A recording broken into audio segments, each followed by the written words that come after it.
lo que habíamos dejado pendiente. Habíamos dicho o estamos trabajando con el idioma hebreo. Dijimos que el idioma hebreo pertenece a la familia de los idiomas semíticos. Casi todo el Antiguo Testamento está escrito en hebreo. Es un idioma o fue un idioma usado por los cananeos antes de que llegaran los israelitas al territorio. Carece de términos abstractos. Y ahora continuamos con el siguiente idioma en el cual fue escrito las Sagradas Escrituras del Antiguo Testamento, el idioma arameo. El arameo es el idioma del cual se tiene la más completa y mejor información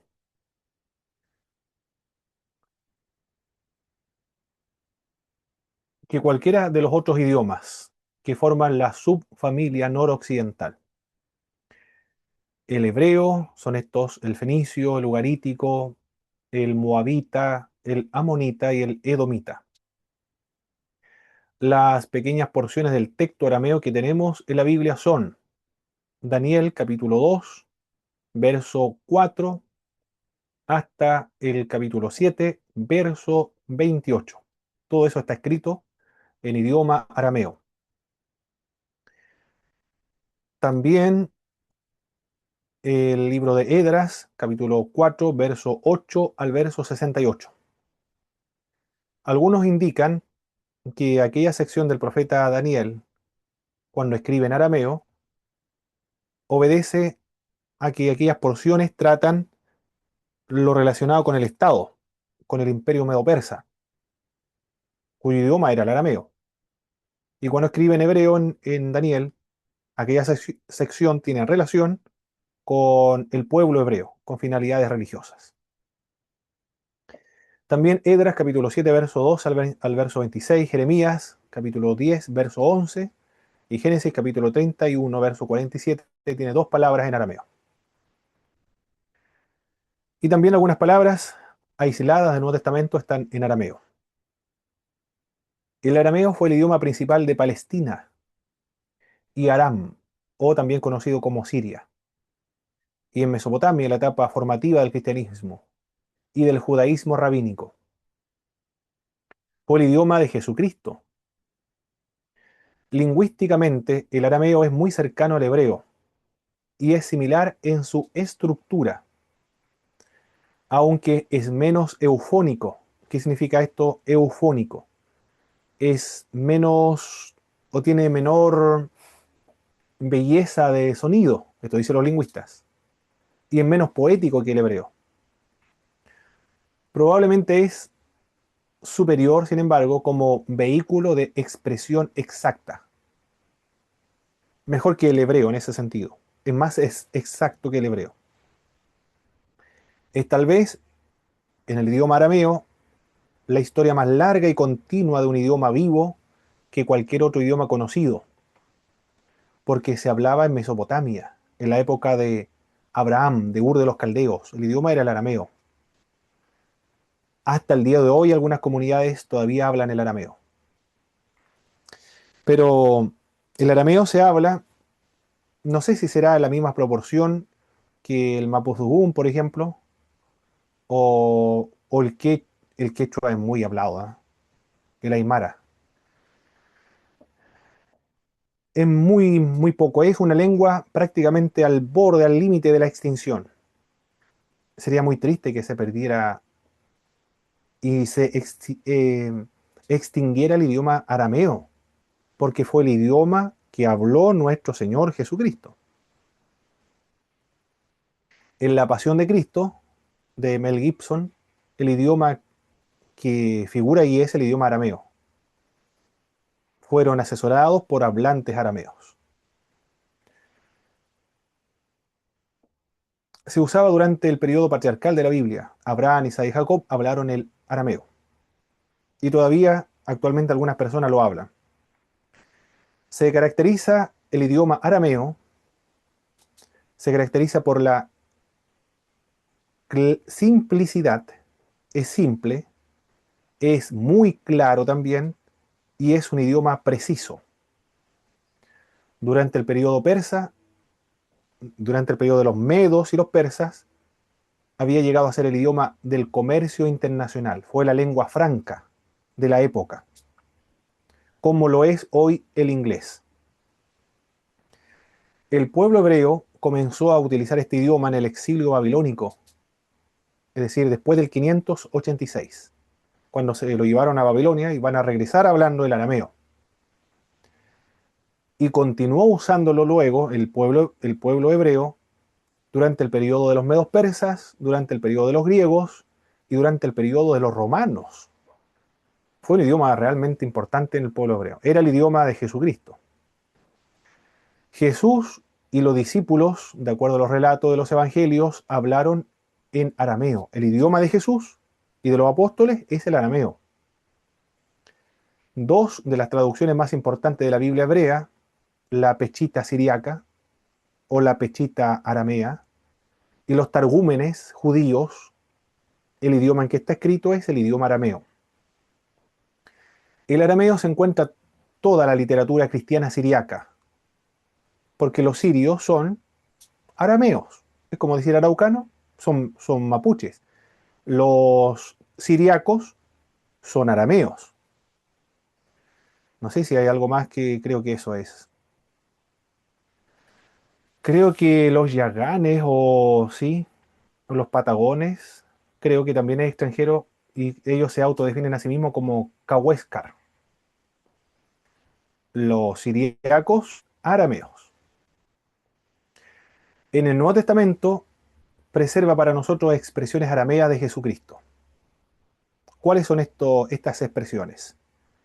Talita Kumi está en arameo, que significa niña, levántate. Y está con la traducción al lado porque escribe Marcos y le está escribiendo a los romanos que hablan en griego, por lo tanto, Talita Kumi tiene que traducirlo. Efata, sea abierto, también está en arameo y lo escribe Marcos también. Tiene que traducirlo porque le está escribiendo a las comunidades romanas. Eloí, Eloí, lama sabactaní. Dios mío, ¿por qué me ha desamparado? También lo escribe Marcos, capítulo 15, verso 34. Tiene que traducirlo también porque le está escribiendo a las comunidades romanas. Jesús se dirigía habitualmente a Dios como Abba, Padre. El vocablo Abba es utilizado por Jesucristo y esa expresión lo utilizaban los hijos para referirse a sus padres en una intimidad, en un contexto amoroso, en un contexto de, de ternura para referirse al papá. Pero también esa misma expresión connotaba la idea de obediencia del hijo hacia el padre. Eso es lo que implica de familiaridad, de ternura, de intimidad del hogar, pero también de sometimiento y de obediencia. Eso es lo que menciona Joachim Jeremías, un especialista del Nuevo Testamento. Yo leí un libro muy importante de Joachim Jeremías. Fantástica las obras de Joachim Jeremías. Ahora estoy terminando un libro que precisamente se llama Abba, de la editorial Sígueme. Y esa expresión Abba dejó huellas en el vocabulario de la iglesia primitiva. Por medio del Espíritu nosotros decimos o nos referimos a Dios como Abba, Abba Padre. Otra frase común primitiva de los cristianos era Maranata. Es una expresión aramea que significa el Señor viene o Señor ven. Estas expresiones muestran claramente que el idioma hablado normalmente por Jesucristo y por los seguidores judíos era el idioma arameo. Cristo entonces habló en arameo. Era el idioma de Jesús y el idioma de los apóstoles. Dijimos entonces que hay porciones en arameo en el Antiguo Testamento. Es cercano al hebreo en estructura. Es el idioma patriarcal. Se caracteriza por la simplicidad, claridad y precisión. Y durante la época persa fue el idioma internacional. Eso es lo que podemos mencionar con respecto al idioma, el idioma arameo. Bien, ahora pasamos al tercer idioma en que fue escrita las Sagradas Escrituras. Se me olvidó pasar, o no sé si lo dije mis hermanos, de la publicidad del hebreo cuando estuvimos comentando del hebreo. Este martes nosotros comenzamos en la mañana, desde las 11 de la mañana hasta las 12:30 horas, comienza las clases de hebreo, 1 hora y media nada más, durante todo el año, desde marzo hasta diciembre. De marzo a julio, hebreo 1, y desde agosto hasta diciembre, hebreo 2. Los que quieran conocer hebreo, en el Instituto Bíblico Pentecostal del Sur existe la posibilidad del hebreo. Se da el día martes de la mañana, sin embargo. Vamos a ver la posibilidad para facilitar y darle la oportunidad a más hermanos todavía que están interesados en el idioma hebreo de estudiar un día sábado, yo creo, en la noche. Quizás también podríamos dejarlo. Si hay hermanos interesados el sábado a la noche, lo podemos cambiar para sábado a la noche. Ahí eso tenemos que verlo. Bien, después de esta breve publicidad del hebreo, vamos con el idioma griego. Claro, pero también, hermanos, en el idioma griego, nosotros ya comenzaron esta semana comenzaron griego 1. Un profesor, cuesta encontrar un profesor de idiomas bíblicos, un idioma griego y hebreo. El mismo profesor que enseña hebreo va a enseñar griego 1, y ya comenzó este miércoles. Igual 1 hora y media, desde las 18 horas hasta las 19:30 horas el día miércoles. Y durante todo el año también. Y entrega 5 unidades de crédito, griego 1 y griego 2, hebreo 1 y hebreo 2. 5 unidades de crédito. Si toma griego 1 y griego 2, hebreo 1 y hebreo 2, tendrá 20 unidades de crédito. Eso equivale a todo un año de lo que obtiene usted todo un año en el programa de la malla curricular. Y es muy bajo el costo mensual, 15.000 pesos mensuales. Es lo mismo que pagamos todos nosotros acá, pero como dura más tiempo, se prolonga la mensualidad de 15.000 pesos mensuales, desde marzo hasta julio y después de agosto hasta diciembre. Bien, siguen ingresando, hermano. Ahora estamos. Creo que el día lo acepté todos. Griego entonces es, como instrumento de comunicación, el idioma es hermoso, es rico y armonioso. Esto es lo que dicen los lingüistas. Yo no tengo esas capacidades de evaluar y examinar y de definir las características de estas que estoy comentando acá del idioma griego. Eso es lo que dice Confort y Serrano en su libro Origen de la Biblia. De acuerdo a lo más probable, lo que señalan los lingüistas, los que estudian los idiomas. Es un, es una herramienta apropiada para ambos: el pensamiento intenso y la devoción religiosa. Habíamos dicho que el hebreo es un idioma que carece de términos abstractos como pecado, religión, teología, rectitud, belleza, justicia, estética. En cambio, el griego sí. El griego, en este idioma abundan los términos abstractos. Por eso que lo más probable es que surge la filosofía por esa razón, porque el griego da posibilidad para la abstracción. Existen palabras para la abstracción. Se caracteriza también el idioma griego por la fuerza y por el vigor. Tenía variaciones y efectos notables. Era el lenguaje de las discusiones, con un vocabulario y estilo que podía penetrar y aclarar fenómenos en vez de solo relatar historias. Ellos son los que pueden definir estética, belleza, justicia, rectitud, teología, filosofía, entre otros.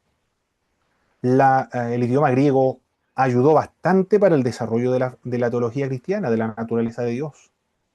La hipostasis, la sustancia, la esencia, la generación eterna, todos son vocablos que vienen de la terminología griega. La filosofía griega ayuda bastante para desarrollar la teología. Ya que estamos hablando de filosofía, en mayo, el 6 de mayo, los días jueves, desde las 17 hasta las 19 horas, comienza Introducción a la Filosofía. Si alguien quiere inscribirse, 15.000 pesos mensuales también, porque dura 3 meses esa materia, y lo va a dictar un pastor que es de las Asambleas de Dios y que al mismo tiempo es profesor de filosofía. Él hace clases en los colegios, él es profesor de filosofía y es pastor también. Algunos cristianos escriben en griego, el Nuevo Testamento, los cristianos, los apóstoles escriben en griego, porque se presentó el cristianismo como la religión oficial, universal, la religión que no está restringida, no está limitada a una sola cultura, sino que a todas las culturas. Esto es lo que dijeron el apóstol Pablo, ya no hay griego, no hay judío, no hay esclavo ni libre, no hay varón ni mujer, todos son unos en Cristo Jesús. Juan dice, de tal manera amó Dios al mundo. Escribieron para las comunidades griegas, para Teófilo, escribieron para los romanos, escribieron para los judíos cristianos, escriben para todo el mundo, no solamente para los judíos. Por lo tanto, el idioma que habla el Imperio Romano en esa época, como es el griego, entonces se escribe en idioma griego. Si hoy surgiera una religión con carácter universal como el cristianismo en el siglo I, el idioma natural que van a escribir sería el idioma inglés, porque es el idioma franco de hoy. En aquella época, en el Imperio Romano, el idioma internacional que se hablaba era el idioma griego. Por lo tanto, los judíos, cristianos, los apóstoles, como quieren comunicar el mensaje internacionalmente, universalmente, es lógico que van a utilizar el griego como vehículo de comunicación, porque tiene finalidades misionales. No escribieron en hebreo. Los de raíces hebreas, los nazarenos, los judíos mesiánicos, son algunos movimientos sectarios, heréticos, porque son antitrinitarios todos, afirman que el Nuevo Testamento se escribió en hebreo. Incluso eso, incluso no, ni siquiera en arameo, sino en hebreo. Y cuando se tradujo al griego, se corrompió. Eso es lo que afirman los judíos mesiánicos, estos movimientos de restauración de los nombres. Usted lo identifica inmediatamente cuando hablan o emplean estos términos de Yeshua HaMashiach, Ruach HaKodesh, Elohim, el Eterno. Pero no hay ningún documento que esté en hebreo del Nuevo Testamento. Todo está escrito en el idioma griego. El papiro más antiguo, que es el papiro de John Ryland del año 125 después del Señor Jesucristo, está escrito en griego. Por cosas obvias, porque él era el idioma internacional. Por eso se escribe en griego. El idioma no es el griego clásico de los literatos, de la filosofía, de las novelas, de la literatura, sino que este griego es el griego koiné, el griego común y corriente que hablaba la gente de la calle, era el idioma del comercio, que fue difundida por todo el Mediterráneo oriental desde la llegada de Alejandro Magno, es decir, desde los macedonios, desde el año 323, cuando Alejandro Magno implementa la cultura griega, quiso unir el oriente con el occidente por medio de la cultura. El idioma va a ser uno de ellos. Y esto está comprobado por los papiros y las inscripciones de la época. El idioma es el idioma griego. El idioma del Nuevo Testamento no es el idioma griego clásico, el intelectual, el culto, sino que es el griego koiné. Pero ese griego koiné tiene ciertas características del idioma bíblico. Se caracteriza por la abundancia de semitismos, es decir, de construcciones sintácticas, de términos léxicos, de idiomatismo y contenido semántico que reflejan un hebreo o un arameo subyacente al texto griego. Si usted es chileno y escribe en inglés, va lo más probable a emplear chilenismos, construcciones sintácticas propias del castellano, principalmente acá en Chile. Por ejemplo, se le echó la yegua, va a emplear usted esa palabra, ese chilenismo, pero usted lo escribe en griego, perdón, lo escribe en inglés. una persona de Estados Unidos no va a entender qué quiere decir eso. Está en inglés, pero no entiende lo que quiere decir. Pero si lo lee un chileno en inglés, sabe a qué se refiere. Y lo va a identificar. La persona que está escribiendo en inglés es un chileno. Porque no es un inglés de Gran Bretaña, no es un inglés de Nueva Zelanda, no es un inglés tampoco de los Estados Unidos. Esto es un inglés de un latinoamericano, principalmente de un inglés de un chileno. Ocurre el mismo fenómeno con el Nuevo Testamento. Es un griego, sí, pero no es el clásico, no es simplemente el koiné, sino que es un koiné semitizado. Porque las personas que están escribiendo este koiné, están utilizando el idioma koiné, son semitas, son arameos, de habla aramea, con expresiones, con modismos, con términos y, y orden sintáctico de las palabras propio de los semitas. Por- Porque Mateo hablaba el arameo, bueno, todos, con excepción de Lucas probablemente. Es un griego entonces semitizado del Nuevo Testamento. Bien, eso es lo que podemos decir entonces con respecto a esta parte. Por favor, mis queridos hermanos, activando sus micrófonos y respondiendo las siguientes preguntas.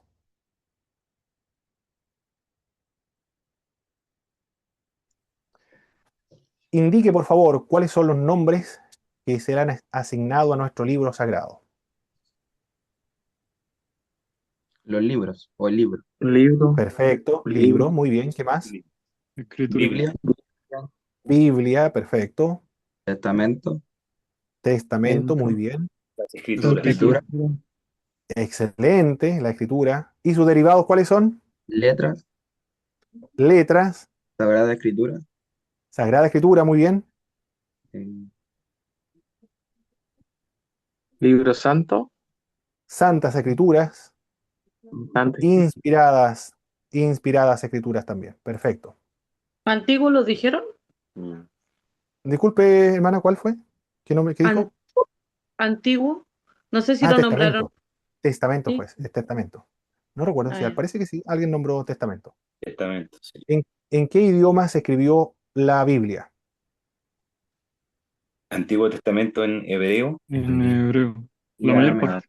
mayor parte de la arameo. Perfecto. ¿En el Nuevo Testamento? En griego. En griego, excelente. Ahora, mis queridos hermanos, usted va a identificar el idioma al cual me refiero con las siguientes expresiones o oraciones. Fue usada por los cananeos antes de la llegada de los israelitas. Hebreo. Hebreo. Muy bien. Este idioma carece de términos abstractos. Hebreo. Hebreo. Excelente, muy bien. Es el idioma del periodo patriarcal. Arameo. Arameo. Arameo. Perfecto, muy bien. El arameo. Este es un idioma que se caracteriza por la claridad, por la simplicidad y por la precisión. arameo, Arameo. Excelente. ¿Cuál? Durante la época del imperio de los medos persas fue el idioma internacional. el arameo, Arameo. Arameo. Perfecto. Es un idioma rico, hermoso y armonioso. el griego, Griego. Griego. Griego. Excelente. Es un idioma bíblico que se caracteriza por abundantes semitismos. el griego, Griego. El griego koiné del Nuevo Griego. Testamento. Muy bien, mis queridos hermanos. Están, pero maravillosamente bien. Están listos para dar un curso de introducción a la Biblia en su iglesia. Perfecto. Ahora vamos a continuar con la siguiente clase entonces, que es la clase número 2, y ahora vamos a ver los materiales que fueron utilizados para registrar las Sagradas Escrituras. Bien. ¿Cuáles fueron los materiales usados para registrar la palabra de Dios? La piedra fue una de ellas. Aquí estamos viendo una piedra. Esta es una de ellas. No debe ser cualquier piedra esto, hermanos, porque nosotros las piedras que encontramos en las carreteras, al lado de la orilla del mar, bueno, no tanto del mar, de los lagos, de la cordillera. Si usted le da un golpe, esa piedra se rompe. Yo no sé cómo habrán trabajado estas piedras, no sé qué tipo de piedras. Deben ser algunas piedras que puedan resistir ciertos golpes, o hay que tener una técnica muy elaborada para poder escribir sobre piedra, bueno, como lo estamos viendo acá. No sé, ¿cómo se llama específicamente esta piedra? Piedra roseta, piedra negra también se le llama, especialmente para escribir. Bueno, yo no conozco muchos tipos, los diferentes tipos de piedra. Sé que hay algunas que son de esos colores, pero no sé cuáles son los nombres. Pero esta se daba especialmente para poder escribir. Fue utilizada ampliamente en las tierras bíblicas la piedra. En Egipto son muy numerosas las inscripciones en piedras, en los muros, en los templos, en las tumbas, en las estelas, en las paredes rocosas se escribía. En Mesopotamia los escritos en piedra se reducen casi exclusivamente a los textos oficiales o estelas públicas. El código de Hammurabi está escrito en piedras. En la región Siro-Palestina, es decir, Palestina y Aram, se han encontrado algunas inscripciones públicas en piedras, como la estela de Mesa o del túnel de Siloé, está escrito en piedras. El Antiguo Testamento contiene varias referencias a las escrituras en piedras. La más significativa de ellas es los 10 mandamientos. Fueron escritos en piedras. 2 planchas de piedra.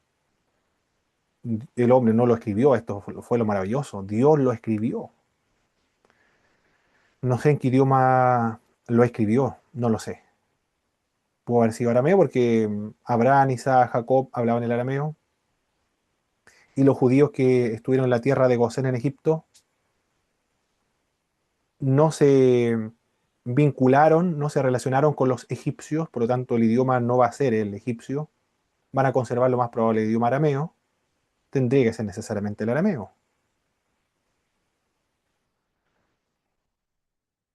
Bueno, después se va a traducir todo eso en hebreo.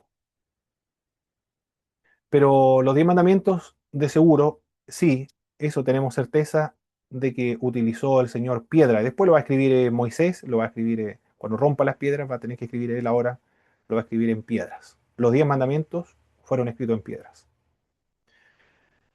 Era un material difícil de escribir, pesado también, poco práctico para poder llevarlo de un lugar a otro. Por eso que se escribían en templo, eran materiales utilizados por el Estado, eran escritos públicos, por lo tanto no era muy cómodo para transportar. También otro material que fue utilizado para poder registrar algunos textos sagrados fueron los metales. En Éxodo capítulo 28, verso 36, se alude a un metal, el oro, como una superficie o soporte para escribir. Las placas o las planchas de oro que llevaba el sumo sacerdote en la frente, con la inscripción Santidad a Jehová. Eso estaba escrito en oro. Algunas escrituras cuneiformes se hacían sobre oro, se escribía también sobre plata, sobre cobre o bronce, o en placas o tabletas de estos metales. Se utilizó los metales para escribir en Grecia, en Roma. Los registros de gobiernos de tratados y decretos se escribían en metales, principalmente en tabletas de bronce. Los metales también fueron un soporte, un material para registrar. Y en la Biblia también se utilizaron el metal. Una frase, por lo menos, santidad a Jehová. La más conocida, la más popular de la época, lo más, diría yo, que no tenía tanto valor, más fácil de transportar, más barato, la arcilla, porque la arcilla es de barro, con agua nada más, y se escribe y luego se seca. No hay otro procedimiento más elaborado, como la piedra, por ejemplo, o el metal. ¿Qué es la arcilla? La arcilla se empleó bastante. Se utilizó de manera generalizada en los valles del río Tigris y el Éufrates, en Mesopotamia. La escritura va a ser la escritura cuneiforme, en forma de cuña. La arcilla se mojaba, luego se escribía, se secaba al sol, pero la más resistente eran aquellas arcillas que estaban secadas al horno. Esas sí que eran las más resistentes. Se escribía por un lado normalmente, cuando faltaba espacio se escribía también por el otro lado. Una parte plana, la otra parte convexo. Se utilizaban tabletas de arcilla, se extendió por todo el Oriente Medio y el Antiguo Oriente. La arcilla fue las cartas de la antigüedad, el correo internacional. La persona que transportaba arcilla transportaba bastante peso, mucha dificultad. No sé si iban en carretas, algún tipo de carros, en caballos. Bueno, algún transporte animal llevaban estos materiales con mucho cuidado, lo más probable, pensando en que si se caían, evitar que se rompieran. Pero era muy incómodo transportar cartas en estos soportes de arcilla. Pero se utilizó. Era el comercio, el correo internacional de la época. Ahora como estamos muy veloces ahora. Con el WhatsApp es instantánea la comunicación. En esa época eran tabletas de arcilla. Yo sé que ustedes conocen la piedra, el metal, la arcilla, pero desconocen lo más probable, un óstraca. ¿Alguien ha escuchado de los óstracas, mis hermanos? ¿Qué es lo que son los óstracas? No sé, quizá algún hermano piensa que se le viene a la mente marisco, algo para comer del mar. Pero bueno, suena algo parecido, pero no tiene que ver con eso. Los óstracas es este material. Este material es la piedra, esta es la arcilla y esto es un óstraca. Aquí está el óstraca. Son cerámicas. No sé si se logra apreciar bien ahí, pero es una cerámica que está destruida, partida y se reutilizaban. Para no botarlas, se reutilizaban. Son fragmentos y piezas de cerámica. Era muy abundante, claro. Algunos jarrones, alguna cerámica que caían, para no botarlas, se utilizaban, se reutilizaban. Se utilizó en Egipto, en los tiempos del Imperio Antiguo de Egipcio. Se utilizaba para los ejercicios escolares, eran los libros, eran los cuadernos en Egipto, para los ejercicios escolares. Actualmente nuestros hijos llevan cuadernos para que realicen sus tareas, nosotros también en nuestra época no estudiábamos en los colegios. Y en esa época en Egipto utilizaban los óstracas, esos eran sus cuadernos para realizar ejercicios escolares. Para escribir cartas también, cartas muy reducidas, de acuerdo al tamaño de la óstraca se escribían. Se utilizaban también para los recibos, para las cuentas, para todo eso. Era un material para poder escribir, cualquier cosa. Se escribían con tinta y con pluma. Se han encontrado este material en Mesopotamia, muy escaso en esa región en Mesopotamia. Se han encontrado también óstracas en Atenas, en Palestina, específicamente en Samaria. Los famosos, los conocidos son los óstracas de Laquis, del año 597 a.C., que corresponde a la época final del reinado de Judá. Se conservan algunos óstracas que contienen pasajes tanto del Antiguo como del Nuevo Testamento. Increíble, hasta el Nuevo Testamento se escribió en óstraca. O sea, cristianos del siglo I utilizaron los óstracas para poder registrar algunas porciones del texto bíblico. Eran como los panes de vida. Los óstracas en esa época del Nuevo Testamento eran como los panes de vida actualmente en pequeñas porciones chiquititas. Ahí había un versículo bíblico. Esos son los óstracas. Bien, entonces usted ya conoce los óstracas. Está aprendiendo algunas palabras nuevas. Óstracas es una palabra nueva. Está aumentando su vocabulario ahora con los óstracas. Se registró porciones de la Sagrada Escritura en piedras, en metales, en arcilla, en óstracas. Pero todos estos materiales, por ejemplo, la piedra, es muy pesado, muy dificultoso. Deben ser personas especializadas para no echar a perder, estropear la piedra cuando se escribe. El metal también es muy costoso, el oro, el bronce, todo eso requiere un tratamiento. Y la arcilla también requiere un tratamiento, tiene que formar barro con agua, personas que sepan escribir, luego deben secarse al sol o secarse en un horno, tiene un costo. Los óstracas también son pedazos de cerámica, pero contienen secciones, porciones nada más. No contiene todo un libro, por ejemplo, de Isaías, no contiene todo el libro del profeta Oseas o el profeta Amós. Escribir el profeta Amós en piedra, por ejemplo, muy, muy complejo. Y en una óstraca, un pedazo de cerámica quebrada, se escribía, no cabía ahí todo el libro de Oseas. Pero en pergamino sí, eso sí, en pergamino, ahí se escribía y cabía todo un libro de la antigüedad. El papiro se elaboraba a partir de tallos de plantas del mismo nombre. Es de origen vegetal. Muy común esto en Egipto. Se cortaban en tiras y se superponían en capas cruzadas. Aquí había una tira de papiro, se secaba y luego se ponía una capa cruzada para formar una especie de, no sé cómo se llaman esto, para amarrar, creo que se llama, para amarrar. Es como cuando cargan camiones con sacos de papa. No es buen ejemplo ese. Bueno, tendría que pensar, no me acuerdo, cuando estaba pequeño, el trigo, había que poner los fardos de trigo de manera que fueran cruzados, porque si iban cruzados, entonces la carreta cuando se movía no se caía. Entonces acá también estaba el tallo y luego se ponía cruzado.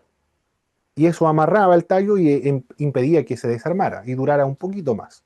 Era material vegetal. La duración no era tan considerable, no era tan importante.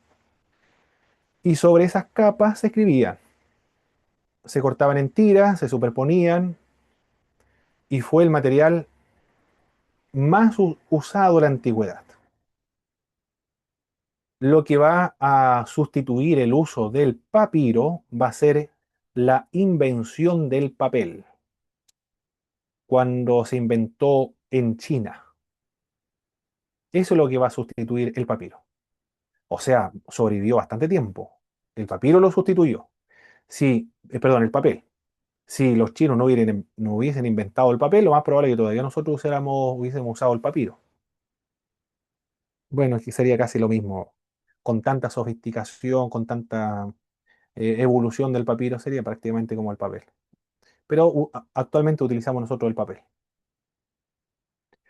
El papiro más antiguo que se conoce, el que, del que se tiene registro físico y que está en un museo, ahora debe estar en alguna parte, algún museo conocido, data del año 2470 antes de Cristo. Imagínense la antigüedad. 2500 años prácticamente antes de Jesucristo, existe un papiro. Esa es la antigüedad del uso del papiro. Se utilizaba para todo tipo de textos. Se escribía con plumas, con tinta en caracteres hieráticos. Los egipcios, hieráticos, hiero viene de sagrado, hierático es escritura sagrada. Y también se han encontrado algunos papiros en escritura demótica. También viene del griego esto, para fines económicos, fines literarios. Otro tipo de escritura, no es la sagrada, sino que podríamos decir una escritura demótica profana para la literatura y la economía. También se han encontrado con caracteres coptos, papiros en caracteres coptos, todo esto en Egipto. El copto era el idioma de los faraones. En Egipto se utilizaba una escritura hierática, una escritura demótica y el copto. Los coptos, el idioma de los faraones, todavía existen. La iglesia copta existe. Los coptos ahora son cristianos. Los coptos son cristianos de Egipto, que bueno, están sufriendo persecución en Egipto actualmente, pero son mucho más antiguos de los árabes que los musulmanes que llegaron ahora, posteriormente, después del siglo VI. Los escritos bíblicos en papiro posiblemente correspondan a Jeremías, Los textos del Nuevo Testamento, junto con las cartas del apóstol Pablo, están escritos en papiros. El largo de un papiro era de acuerdo al contenido de una epístola o el contenido de un libro. Esto podría ser de 6 metros, otros papiros podían medir más largos, ser más largos, podrían medir 10 metros y también incluso hasta casi 40 metros de longitud. Increíble, ¿eh? 6 metros, 10 metros, 40 metros. Podía medir un papiro, debía haber sido un rollo gigante para poder transportarlo al hombro. Un escrito Isaías podría ser, de acuerdo al tamaño de la letra. Pero eso es el papiro. El papiro entonces es de origen vegetal. Es lo más económico que hay. Pero es de un material caduco, porque si se humedece, se pudre. Hay que tener mucho cuidado para que pueda ser cuidado y sobrevivir más tiempo. Pero hay otro material que es un poco más duradero. Es un poco más caro, sin embargo, pero más duradero, que es el pergamino. El pergamino es de origen animal ahora. Hay que matar un animal para poder escribir en pergamino. Un cordero vale 120.000 pesos, 100.000 pesos. Allá en Temuco para la graduación queremos hacer eso, no estamos seguros todavía, pero queremos comprar un cordero. Y nos están dejando el cordero a 80.000 pesos, valen más o menos eso. Sale caro y sacarle el cuero. ¿Y cuántos metros más le va a dar un cuero? Unos 4 metros, 6 metros de longitud, bueno, de acuerdo al tamaño del cordero. Por lo tanto, para tener un rollo de 40 metros, 60 metros, tiene que matar varios corderos. Estamos hablando de 600, 700.000 pesos, 1.000.000 de pesos. Y para sacarle el cuero, se le saca el cuero, pero el cuero hay que darle un tratamiento. Los curtidores hacen este tratamiento. Y luego hay que pagar a una persona para que escriba. Y esa persona va a utilizar tinta. Y esa tinta tiene un precio. Imagínense el costo para poder conservar un escrito sagrado. Y si es extenso, más caro todavía. Entonces era muy difícil poder registrar los textos sagrados de la antigüedad. Por eso se utilizaba más barato era el papiro, pero no es tan duradero como el pergamino. El pergamino es animal, de origen animal. Se utilizó el pergamino 2000 años antes de Cristo, ya se utilizaba. Durante el siglo II antes de Cristo la técnica se perfeccionó en la ciudad de Pérgamo. De ahí viene su nombre, pergamino. Pero no es que ellos lo hayan inventado, sino que ya se utilizaba mucho tiempo antes. El fragmento más antiguo conservado de un escrito cristiano en pergamino es el Diatesarón de Enrura Europos, de la primera mitad del siglo II, después de Jesucristo. Del Nuevo Testamento no se han conservado manuscritos en pergaminos anteriores al siglo IV. Del siglo IV hacia atrás, todo están en papiros. Del siglo IV en adelante, en pergamino. No sé si se habrán escrito en pergamino antes, ¿eh? Pero los papiros son los más antiguos. Si hay papiros, es más antiguo, es anterior al siglo IV.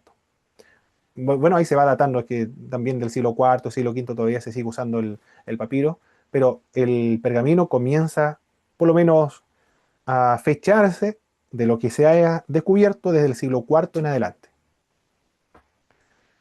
Durante la primera mitad del siglo IV, el pergamino fue sustituido por el vellum, a partir del siglo IV, por el vellum.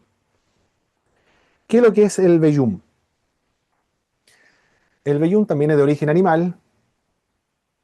El pergamino es de antílope, de bueyes, pero el vellum es de piel de ternera, es más fina, con un tratamiento mucho más elegante.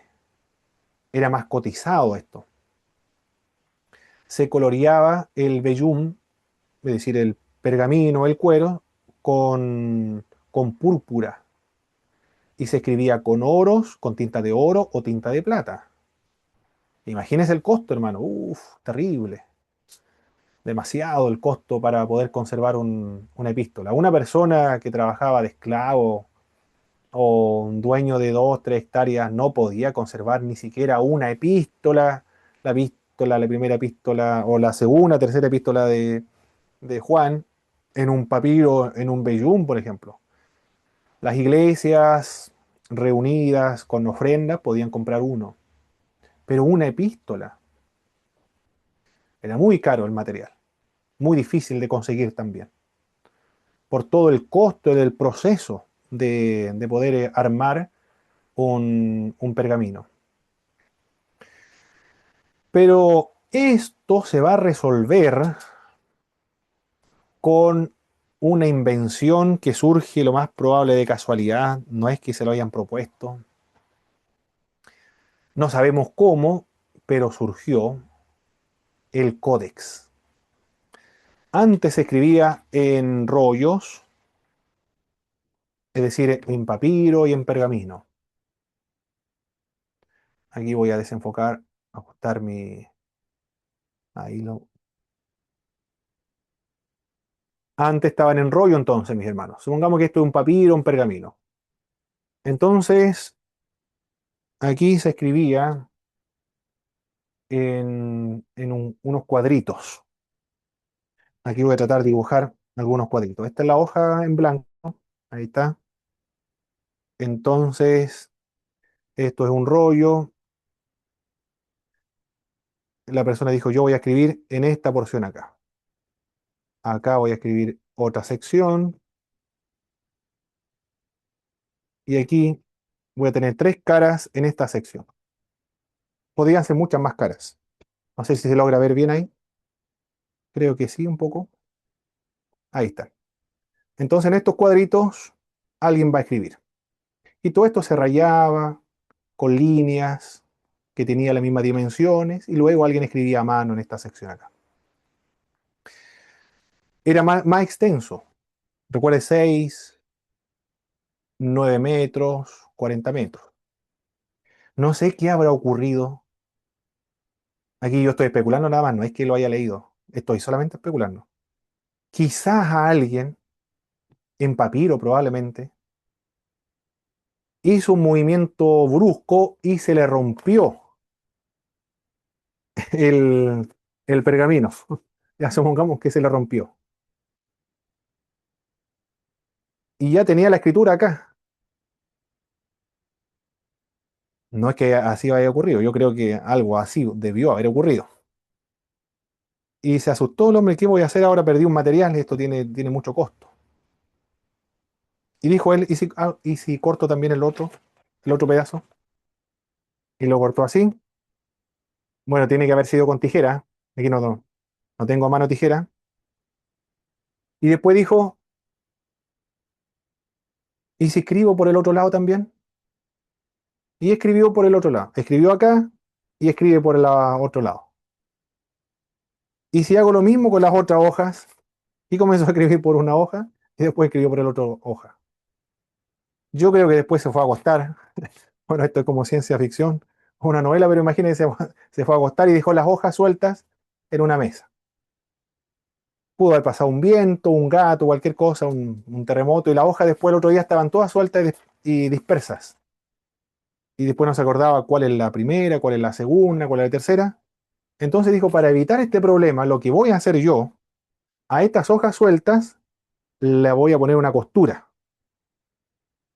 Es decir, varias hojas sueltas, escritas y cortadas, ya no rollos, sino hojas sueltas y cortadas, entonces escrita por ambos lados, para que no se perdieran las hojas, sino que llevaran un orden correlativo, comenzó con una costura. Costuró el borde, el lomo de estas hojas sueltas.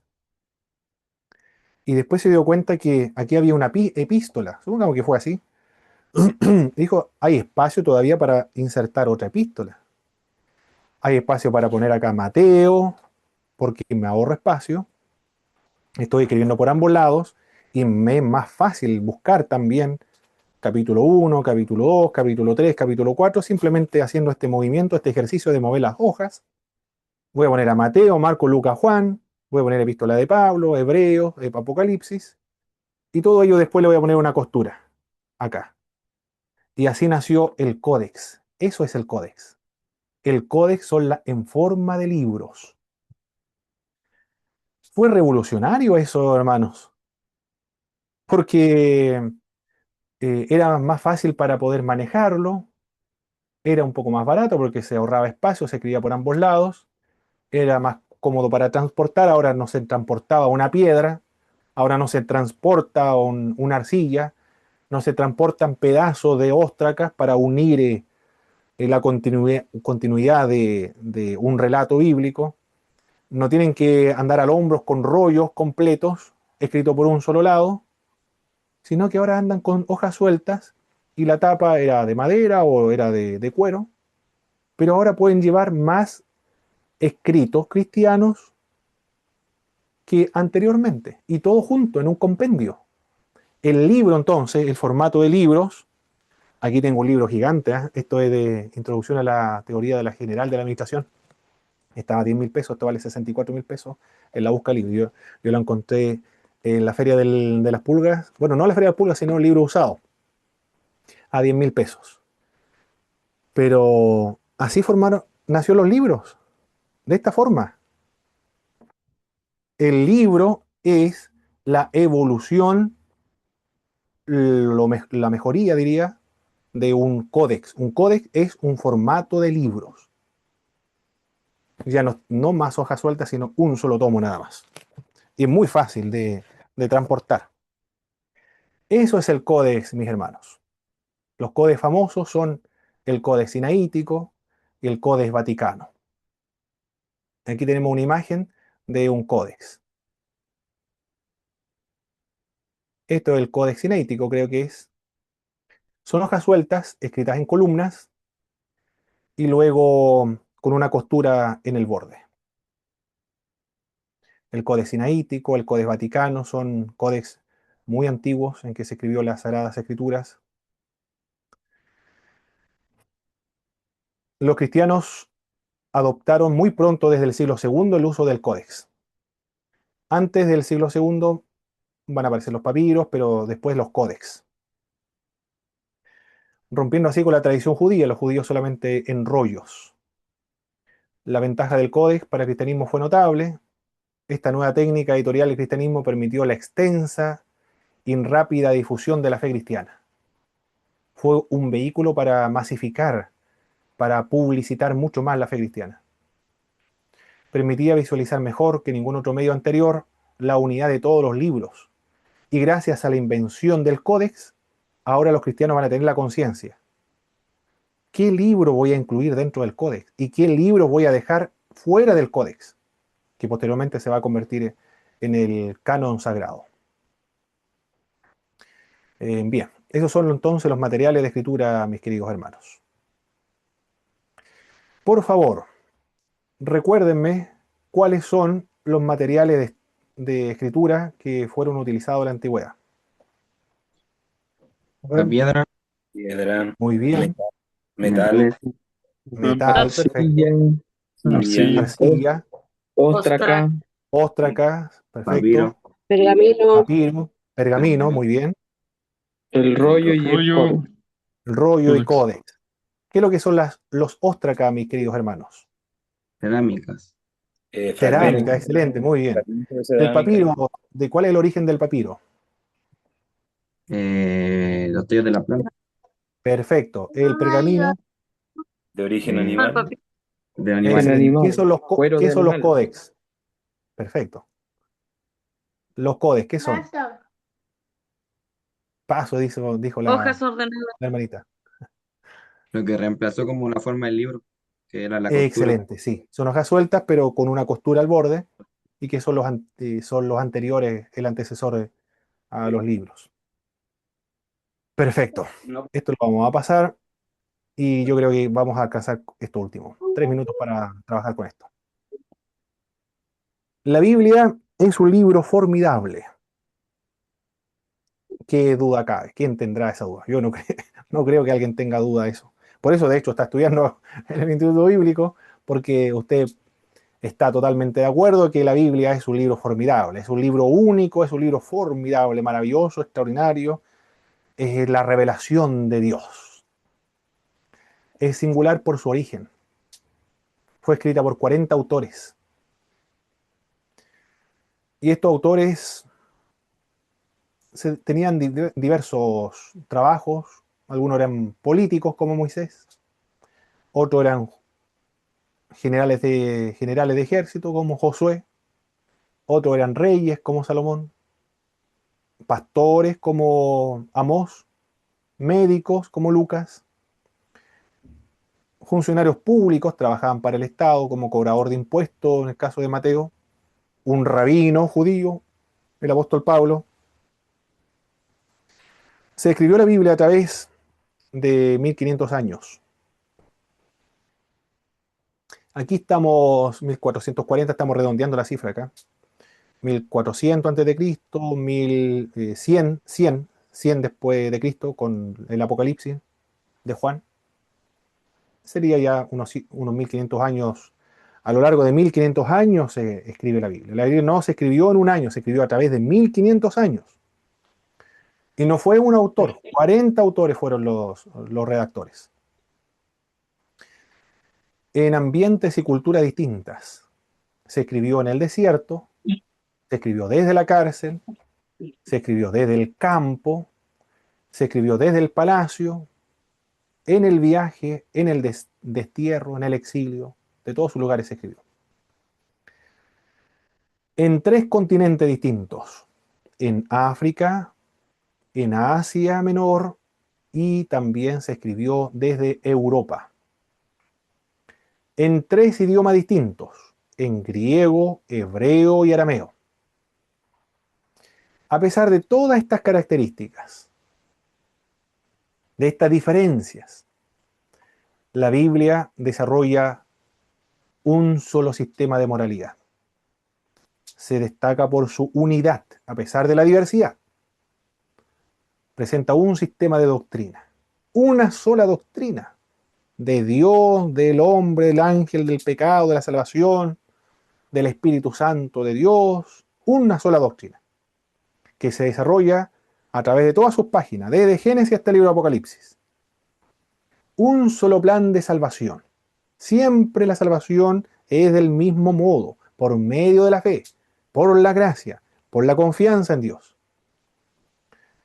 Las partes no se contradicen. Lo que dice un autor, el otro autor lo confirma, lo desarrolla, lo explica, lo expande, pero no se contradicen. Hay aparentes contradicciones. Su unidad demuestra que a pesar de ser 40 los autores distintos que redactaron la obra, esta fue guiada, fue controlada, fue dirigida, fue supervisada por una solamente, la mente del Espíritu Santo de Dios.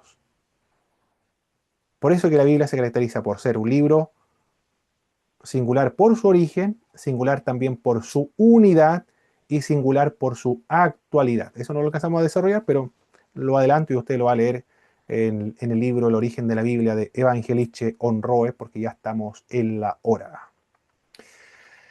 Perfecto, mis queridos hermanos. Hemos concluido la clase de hoy día. Por favor, alguna pregunta, alguna consulta, alguna nueva revelación o iluminación, o alguna nueva profecía que tengan los hermanos.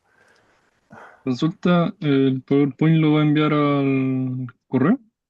Sí, de inmediato, hermano Matías, lo envío de inmediato a todos los hermanos. Mi hermano Paulo, Sí, hermano Luis. a mí me causó una... Delante dijo de que era una leyenda el tema de la Septuaginta. No sé si podría aclarar un poco eso, porque igual había como le dijera, una versión de que sí fueron 70 escribas. Sí, estos autores, a ver,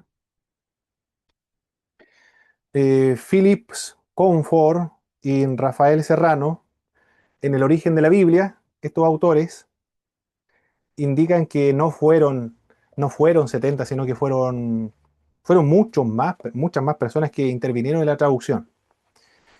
Y no fueron en 70 días, sino que se escribió desde el año 251 hasta el año 150. Todavía ellos están llevando a cabo el proceso de la traducción. Se demoró mucho más tiempo.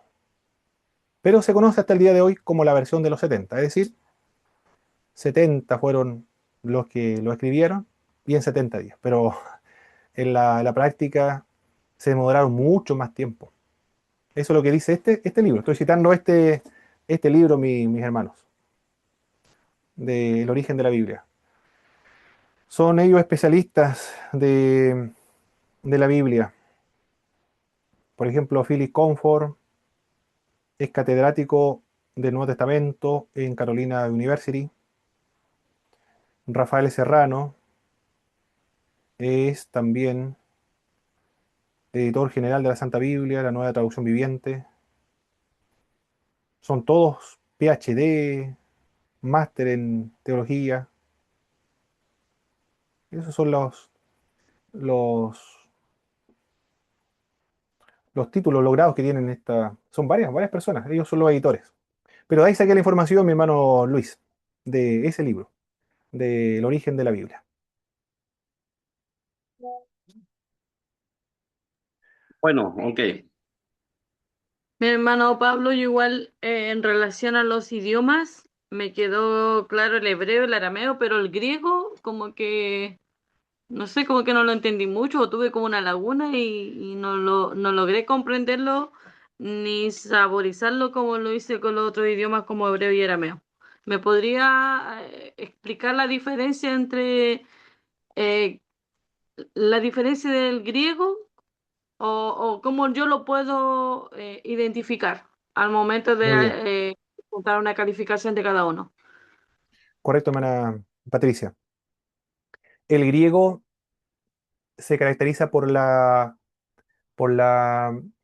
variedad de términos abstractos.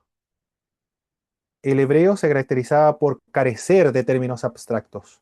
El griego se caracteriza por tener una variedad de términos abstractos como justicia, religión, teología, filosofía, estética, belleza, bondad, fe, pecado, entre tantos otros vocablos. Usted puede pensar en lo abstracto. La filosofía se caracteriza por la abstracción, algunos más y otros menos.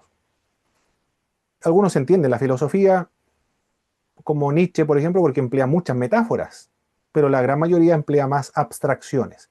Como por ejemplo, eh, alguien dijo que la esencia ¿cómo es? La esencia precede, la existencia precede la esencia, algo así. ¿Qué quiere decir? El ser, ¿qué es lo que es el ser? Bueno, la filosofía se presta para eso.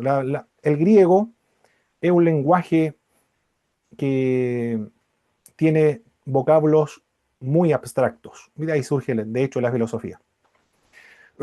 El griego también, bueno, armonioso habíamos dicho, preciso, el griego, el griego del Nuevo Testamento es el griego koiné, el griego que habla la gente común y corriente de la calle, del comercio internacional. Pero el griego del Nuevo Testamento es el griego koiné, pero el griego koiné semitizado. ¿Qué significa eso? Que personas que hablan otro idioma que el arameo están escribiendo en su segundo idioma que es el griego, pero están escribiendo con sintaxis, con modismos, con construcciones propias de los semitas. Por eso que es un griego muy semitizado. Esa es la característica del idioma griego. Abundan ahí en griego, por eso que ayudó bastante para el desarrollo luego de la teología.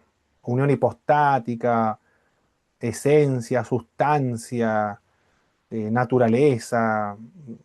Esos fueron vocablos prestados por los griegos para desarrollar la teología que nosotros conocemos hasta el día de hoy, de la doctrina de Trinidad, la unión hipostática de nuestro Señor Jesucristo, la humanidad y divinidad de nuestro Señor. Perfecto, mis queridos hermanos. Hemos concluido la clase, entonces vamos a finalizar con una oración a nuestro Señor.